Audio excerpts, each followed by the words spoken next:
Hello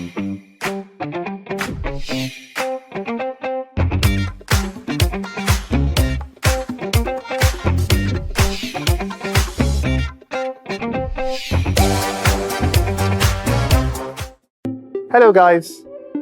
Akiki, Eva and Zawadi decided to contribute money to buy a cake. Akiki contributed 1,000 naira, while Eva and Zawadi contributed 2,000 naira each.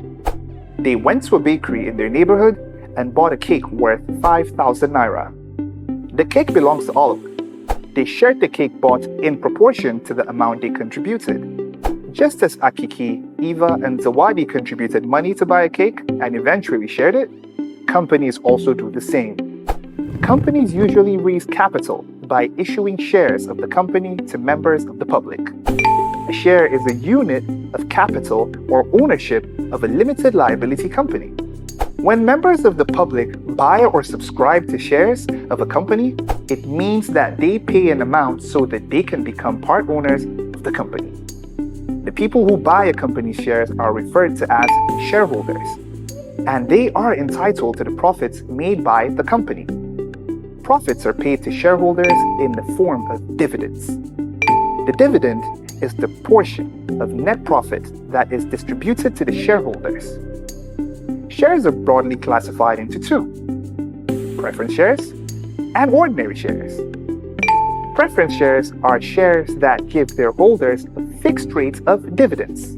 For instance, if Babu pays 6,000 naira for 6% preference shares, it means that he will be entitled to a dividend of 36,000 naira of the profit that the company makes annually.